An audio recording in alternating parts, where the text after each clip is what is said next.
का समय था। हरिया अपने खेत में एक वृक्ष के नीचे अपनी पत्नी राधा के साथ बैठा ही था कि तभी उन दोनों के कानों में एक भयावह स्वर टकराया। हाँ हाँ राधा, ये कैसा भयानक स्वर था ये? क्या था क्या ये?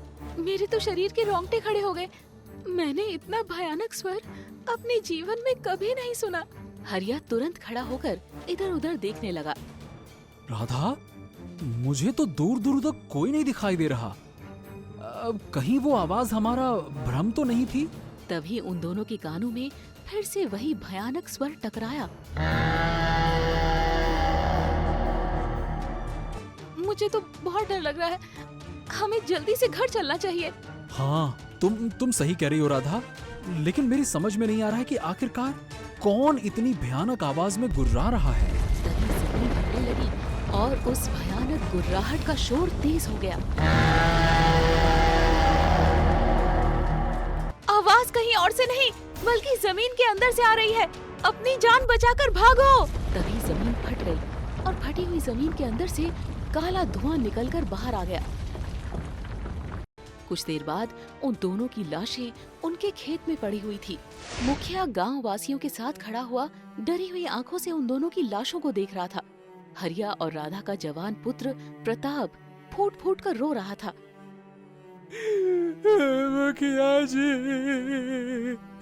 मुखिया जी, इस तरह से मेरे माता पिता को मत देखिए। अरे बल्कि ये पता लगाइए कि मेरे माता पिता की आखिरकार हत्या किसने की है।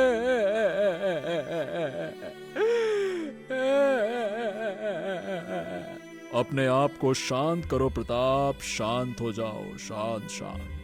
क्या तुम हरिया और राधा की लाशें नहीं देख रहे हो? देखो जिन्हें कितनी बेदर्दी से मारा गया है। इसे देखकर कोई भी इंसान साफ साफ बता सकता है कि इनकी हत्या किसी इंसान ने नहीं की है। अरे इस तरह से हत्या कोई मनुष्य कर ही नहीं सकता है। अरे तो आप कहना क्या चाहते हैं? क्या मेरे माता पिता की हत्या क्या किसी भूत प्रेत ने की है क्या? बेटा प्रताप, लाशों की स्थिति तो यही बता रही है। अरे बकवास बंद कीजिए मुखिया जी। रात में भूत प्रेत हमला करते हैं ये तो सुना था, परंतु दोपहर में भी इंसानों को भूत प्रेत मारने लगे ये पहली बार आपके मुंह से सुन रहा हूँ। ऐसा होता है कहीं क्या? तुम चिंता मत करो प्रताप। गांव से कुछ दूर एक जमींदार की हवेली में हमारे राज्य के महाराज ठहरे हुए हैं। मैं जाकर इस विषय में उनसे बात करूंगा। ठीक है, चलो चुप हो जाओ। मैं भी आपके साथ चलूंगा मुखिया जी, मैं भी चलूंगा। ठीक है प्रताप, ठीक है। प्रताप ने नम आंखों से अपने माता पिता का अंतिम संस्कार कर दिया।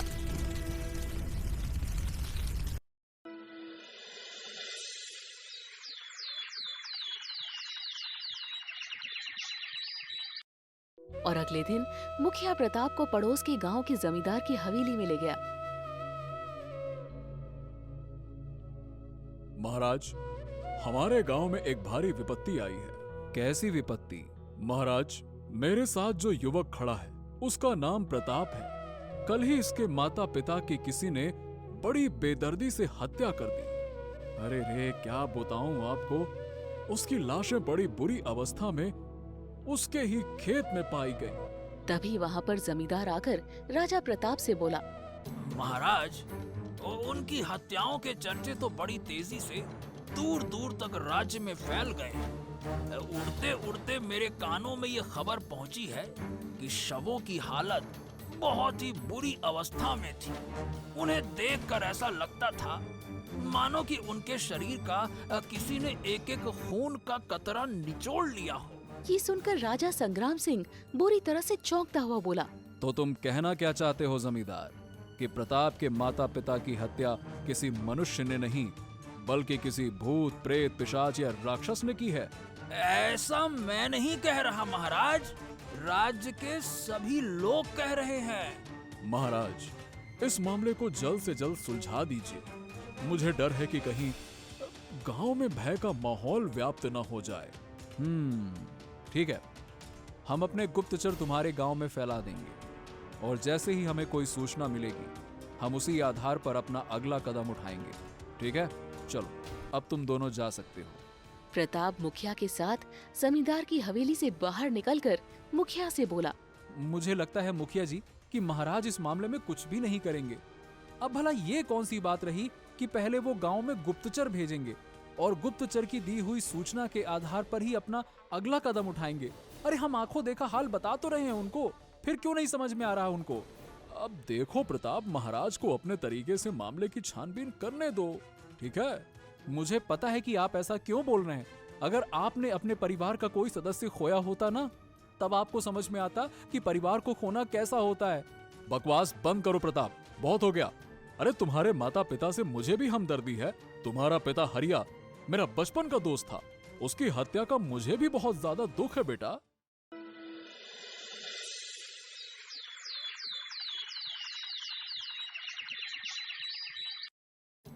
अगले दिन प्रताप के गांव में राजा संग्राम सिंह ने अपने 2 गुप्तचर भेज दिए।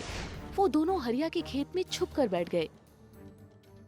काफी देर बाद एक गुप्तचर दूसरे गुप्तचर से बोला, मैंने सुना है कि हरिया और उसकी पत्नी की हत्या दिन के समय में हुई थी। हाँ, सुना तो मैंने भी था। अजीब बात है कि जिस तरह से उनकी हत्या हुई है तो जाहिर सी बात है कि वो चीखे चिल्लाए भी होंगे। हाँ जरूर, और यही सोच सोच कर तो मेरा दिमाग खराब हो रहा है कि अगर वो चीखें होंगे तो उनकी चीखें ये गांव वालों के कानों तक क्यों नहीं पहुंची। ये क्या माजरा है? अचानक से वहाँ की धरती फट गई और धरती के अंदर से एक बड़ा ही भयानक दिखने वाला राक्षस उन दोनों के सामने आकर खड़ा हो गया। उसके वस्त्र राजाओं जैसे थे, परंतु उसका चेहरा बड़ा ही भयानक था। कौन हो तुम?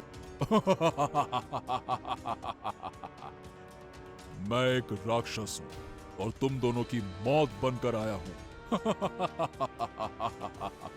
हमें यहाँ से जाने दो, हमने किसी का कुछ नहीं बिगाड़ा। हमें यहाँ से जाने दो, हमें यहाँ से जाने दो। नहीं, मैं राजा संग्राम सिंह के किसी गुप्तचर को नहीं छोड़ूंगा और न ही उनके सैनिकों को। तुम दोनों का खून पीने के बाद मैं और शक्तिशाली हो जाऊंगा, जिसके बाद मैं राजा संग्राम सिंह को भी मार दूंगा। कुछ ही क्षणों में उन दोनों गुप्तचरों की चीखें सन्नाटे को चीर गई। कुछ ही देर में उन दोनों की लाशें खेत में पड़ी हुई थी। मैंने संग्राम सिंह के दोनों गुप्तचरों को मारकर उसे अब युद्ध के लिए ललकार दिया है। अब उसे पता लग जाएगा कि लौट आया है राक्षस। तभी राक्षस के हाथ में रंग बिरंगे किरणों के साथ एक सोने का कंगन आया। उसने उस सोने के कंगन को गुप्तचरों की लाशों के पास फेंक दिया और वहां से गायब हो गया।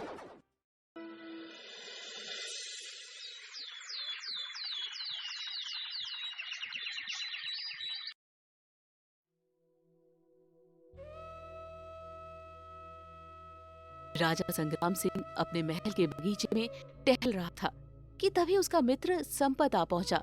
संपत राजा का दोस्त कम, चमचा ज्यादा था। गजब हो गया महाराज, गजब हो गया। जो नहीं होना चाहिए था आखिर वो हो गया। पहेलियां मत बुझाओ संपत, साफ साफ बताओ कि आखिरकार माजरा क्या है और तुम इतने घबराए हुए क्यों लग रहे हो? क्या बात? महाराज, आपके कहने के मुताबिक मैंने हरिया के गांव में 2 गुप्तचर भेज दिए थे, परंतु मुझे सूचना मिली है कि उन दोनों गुप्तचरों की किसी ने बड़ी ही बेदर्दी से हत्या कर दी है। उनकी लाश की हालत भी ठीक वैसी ही है जैसे कि हरिया और उसकी पत्नी की थी। महाराज, ये क्या हो रहा है? ये क्या कह रहे हो तुम? मैं वहां पर गुप्तचर भेज रहा हूँ, इस बारे में तो मैं और केवल तुम जानते थे। महाराज, मेरे और आपके अलावा जमींदार, मुखिया और प्रताप भी तो जानते थे। उन्हीं के सामने तो आपने कहा था कि आप गुप्तचर भेजकर तहकीकात करवाएंगे। अगर तुम ये कहना चाहते हो कि वो तीनों गद्दार हैं, तो संपत ऐसा मुमकिन नहीं हो सकता, क्योंकि मुखिया तो स्वयं इस मामले को लेकर मेरे पास आया था और प्रताप, उसके तो माता पिता स्वयं मारे गए थे और जमींदार से मेरी बहुत अच्छी मित्रता है। वो क्यों मुझसे गद्दारी करेंगे? महाराज, मेरे कहने का मतलब ये नहीं है कि उन तीनों में से कोई गद्दार है, बल्कि मामला इससे भी ज्यादा गंभीर है। दोनों गुप्तचरों की लाश के पास सोने का कंगन पाया गया है। तो इसमें इतनी गंभीरता की बात क्या है संपत? जिसने भी उन दोनों की हत्याएं की होंगी वो सोने का कंगन पहना हुआ होगा, और क्या? मेरा ख्याल है कि एक बार आप उस सोने के कंगन को अपनी आंखों से देख लीजिए महाराज, शायद आपके विचार बदल जाएंगे। संपत ने सोने का कंगन राजा संग्राम सिंह को पकड़ा दिया। राजा संग्राम सिंह चौंकते हुए संपत से बोला, हाँ, ये कैसे हो सकता है संपत? ये कंगन तो उसी व्यक्ति का है जिसे हमने सालों पहले तुम्हारी बातों में आकर धरती की गहराइयों में फेंक दिया था। महाराज, उस समय भी मैंने आपको सही सलाह दी थी। अगर आप मेरी सलाह नहीं मानते तो आज आप इस पद पर नहीं होते। मगर सवाल ये है महाराज कि आखिर अचानक से धरती की गहराइयों से उस व्यक्ति का यह कंगन कैसे निकल आया? अच्छा, इसका मतलब वर्षों पहले जो साधु ने हमसे कहा था वो बात सत्य हो गई, जबकि उस समय तुम कह रहे थे कि साधु की बात मत मानो महाराज, है ना? महाराज, ये बात भी मैंने आपके भले के लिए कही थी। अब वो सब मैं नहीं जानता, जल्दी से जाओ और सच्चाई का पता लगा कर आओ। इधर प्रताप उदासी से अपने घर बैठा हुआ था कि तभी उसकी पत्नी मोहिनी उससे बोली, देखिए, शायद भाग्य में यही लिखा था। इस तरह उदास बैठने से और सोचते रहने से कुछ नहीं होगा। तुम कहना क्या चाहती हो मोहिनी, कि मैं अपने माता पिता के हत्यारों को ऐसे ही छोड़ दूं? क्या आपने सुना नहीं कि आपकी माँ और पिताजी के खेत में कल फिर 2 लोगों की लाशें मिली हैं, और उन दोनों की लाशों की अवस्था भी ठीक वैसी ही थी जैसी माँ और पिताजी की थी। सुना है कि वो महाराज के गुप्तचर थे। मामला बहुत ही गंभीर होता जा रहा है। हाँ, मैं भी इसी बात को लेकर चिंता में हूँ मोहिनी, लेकिन मैं हाथ पर हाथ रखकर बैठ भी तो नहीं सकता ना। तो आप क्या करेंगे? मैं इस मामले की तह तक जाऊंगा। वो कैसे? देखो मोहिनी, मैं जानता हूं कि जंगल के उस पार पर्वत की चोटी पर एक साधु महाराज रहते हैं। कहते हैं कि वो बहुत बड़े ज्ञानी साधु बाबा हैं। वो जरूर मुझे कोई ना कोई रास्ता दिखाएंगे और मेरी सहायता करेंगे। मैं आज ही जाकर उनसे मिलूंगा।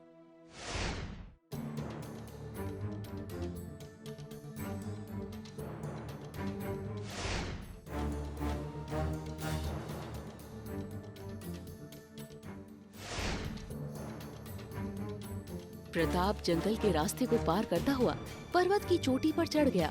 उस पर्वत पर एक साधु आंखें बंद किए हुए बैठे थे। अचानक वो आंखें खोलकर प्रताप की ओर देखकर बोले, तुम? मेरा नाम प्रताप है। वो तो मैं जानता हूं कि तुम्हारा नाम प्रताप है, और तुम अपने माता पिता के हत्यारे को तलाश कर रहे हो। यहां तक कि तुम्हारे माता पिता के खेत में ही कल 2 लोगों की और भी हत्या हुई है, मैं ये भी जानता हूं। और वो राजा संग्राम सिंह के गुप्तचर थे, ये भी मुझे पता है। अब मैंने आपके बारे में सुना था साधु बाबा कि आप बहुत बड़े ज्ञानी हैं, परंतु आज देख भी लिया, धन्य हो गया मैं। तुम जानते हो कि मैं संसार के मामले में दखल नहीं देता, परंतु तुम कष्ट उठाकर चलकर मेरे पास आए हो, इसीलिए मैं तुम्हारी सहायता जरूर करूंगा। चलो बोलो, तुम क्या चाहते हो मुझसे? मैं इस मामले की तह तक जाना चाहता हूँ। मैं जानना चाहता हूँ कि मेरे माता पिता का हत्यारा कौन है। तुम इस मामले में नहीं पड़ो प्रताप, क्योंकि जब तुम इस मामले की तह तक जाओगे तो तुम्हारे सामने एक ऐसा सत्य आएगा जो तुम्हें बहुत तकलीफ देगा। हो सकता है कि उस सत्य को जानने के बाद तुम जीवन भर पछताते रहो। इसीलिए अच्छा यही है कि रहस्य को रहस्य ही रहने दो। नहीं साधु महाराज, नहीं नहीं नहीं, चाहे मुझे कितना भी कष्ट क्यों ना पहुंचे, मैं इस रहस्य को जानकर ही रहूंगा कि आखिरकार कौन है वो हत्यारा जो मनुष्यों को इतनी बेदर्दी से मार रहा है और उन्हें मारने के बाद उनके रक्त का एक एक कतरा पी जाता है कौन वो? तो फिर मेरी बात ध्यान से सुनो। प्रताप, यहां से कुछ दूर एक बहुत गहरी खाई है। तुम्हें वहां जाना होगा और आंखें बंद करके उस खाई में कूदना होगा। उसके बाद सत्य तुम्हारे सामने स्वयं आ जाएगा। क्या? ऐसा कैसे मुमकिन है? भरोसा रखो, इस तरह से ही सब कुछ मुमकिन हो पाएगा। ठीक है, मेरा आशीर्वाद तुम्हारे साथ है। प्रताप वहां से सीधे उस रास्ते की ओर चल दिया जो रास्ता साधु ने उसे बताया था।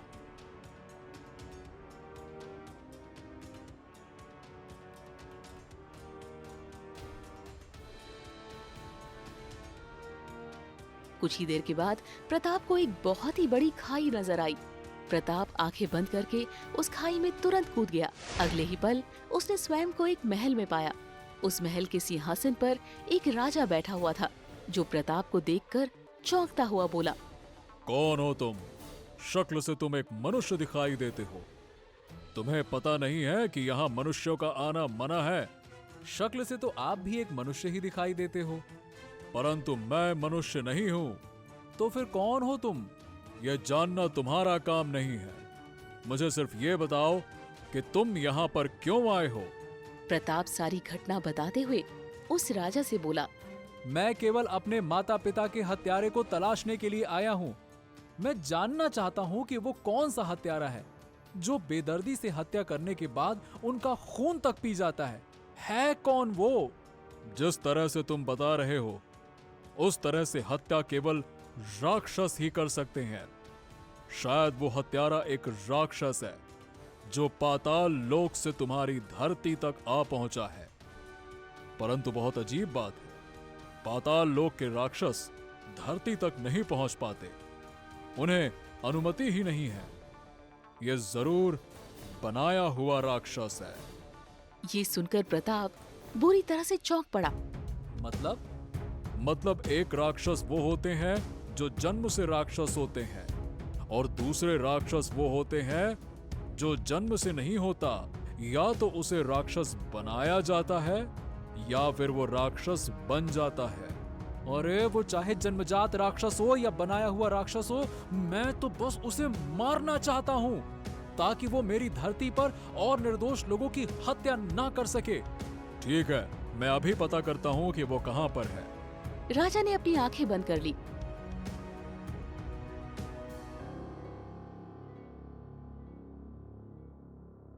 कुछ देर बाद राजा आंखें खोलते हुए प्रताप की ओर देखकर बोले, वो इस समय तुम्हारी धरती के एक छोटे से राज्य के राजा संग्राम सिंह के महल में पहुंच चुका है और संग्राम के मित्र संपत की हत्या भी कर चुका है।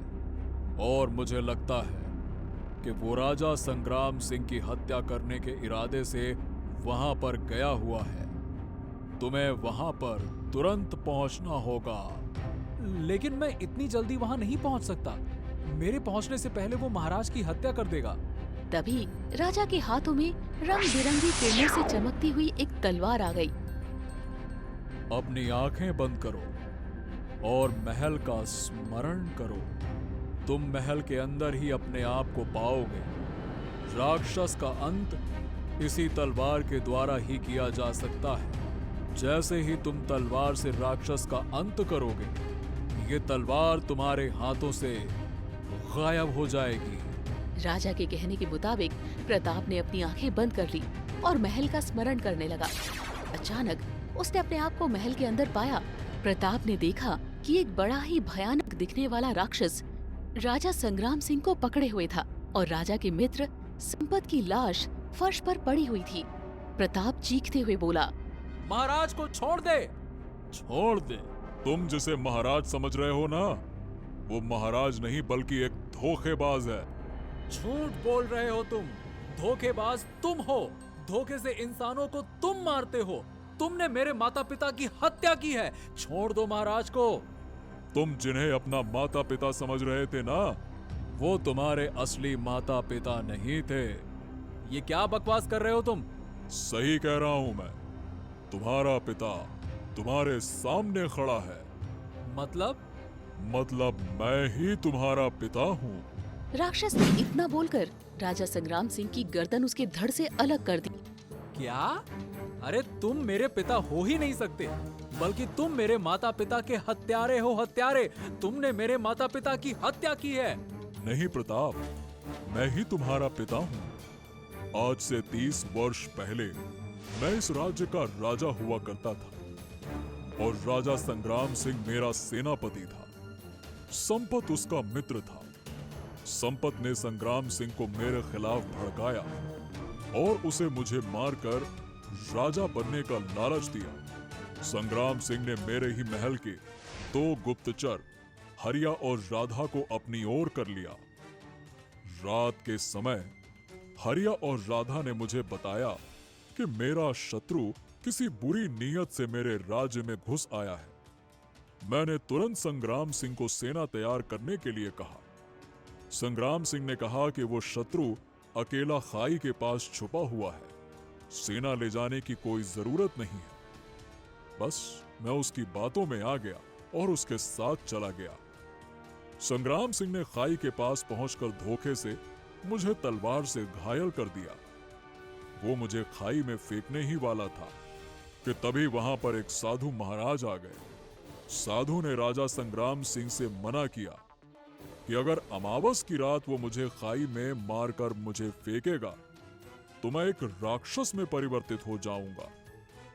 मगर राजा संग्राम सिंह को संपत ने फिर से भड़का दिया। उसी की बात में आकर संग्राम सिंह ने मुझे घायल अवस्था में ही उस खाई में पाताल लोक की गहराइयों में धकेल दिया और मैं एक राक्षस में परिवर्तित हो गया। तब से मैं धरती पर आने का प्रयास कर रहा हूं ताकि मैं अपने हत्यारों से बदला ले सकूं। तभी वहाँ पर रंग बिरंगी किरणों से वही साधु प्रकट हो गए जो पर्वत की चोटी पर प्रताप को मिले थे। साधु प्रताप से बोले, ये सही कह रहा है प्रताप, ये राक्षस तुम्हारा पिता ही है और तुम ही इस राज्य के असली राजा हो। राजा संग्राम सिंह ने धोखे से तुम्हारे पिता को मारकर राजगद्दी हथिया ली थी और फिर संपत की बातों में आकर उसके बाद तुम्हारे मां की भी हत्या कर दी। हरिया और राधा, जिन्हें तुम अपना माता पिता समझते हो, वो राजा संग्राम सिंह के ही महल के गुप्तचर थे। उनकी कोई संतान नहीं थी और इसी लालच में राजा संग्राम सिंह ने तुम्हें उन्हें सौंप दिया ताकि तुम राजमहल से दूर रहो और एक आम इंसान की तरह जीवन व्यतीत करो। ये सुनकर प्रताप के आश्चर्य का ठिकाना नहीं रहा। उसकी आंखों में अपने पिता को इस रूप में देखकर आंसू आ गए। राक्षस प्रताप से बोला, अब मेरा बदला पूरा हो चुका है। मैंने अपने शत्रुओं को खत्म कर दिया। तुम मुझे मार दो, नहीं तो मैं और भी लोगों का खून पीऊंगा। मेरे पुत्र, मुझे मार दो। ये कैसी बातें कर रहे हैं पिताजी? मैं आपको कैसे मार सकता हूं? मैंने तुमसे मना किया था कि इस रहस्य को रहस्य ही रहने दो, परंतु तुम नहीं माने। अब तुम्हें अपने पिता को मारना ही पड़ेगा और जीवन भर इसी कष्ट के सहारे जीना पड़ेगा कि तुम्हें अपने हाथों से अपने पिता को मारना पड़ा। प्रताप ने सीधे तलवार अपने पिता के ऊपर फेंक दी। तलवार के लगते ही राक्षस वहाँ से गायब हो गया और तलवार भी गायब हो गई। प्रताप, अब से तुम ही इस राज्य के नए राजा हो। तुम ही इसके असली वारिस हो। हाँ, नहीं साधु महाराज, मुझे ये महल और ये ऐश्वर्य नहीं चाहिए। तुम्हें लेना ही होगा पुत्र, क्योंकि ये तुम्हारा अधिकार है। तुम्हारे पिता राक्षस बनने से पहले बहुत ही दयालु राजा थे। तुम्हें भी उन्हीं की तरह बनना है। ये बोलकर साधु महाराज वहाँ से गायब हो गए और प्रताप उस राज्य का राजा बन गया। मगर वो हमेशा इसी अफसोस में जीता रहा कि उसे अपने हाथों से अपने पिता को मारना पड़ा। तो दोस्तों, ये थी हमारी आज की मनोरंजक कहानी। आपको हमारी ये कहानी पसंद आई हो तो हमारे चैनल को जरूर सब्सक्राइब कीजिए और हाँ, बेल आइकन दबाना ना भूलिएगा। ऐसे ही मजेदार किस्से कहानियों के साथ मिलते रहेंगे हम आपसे।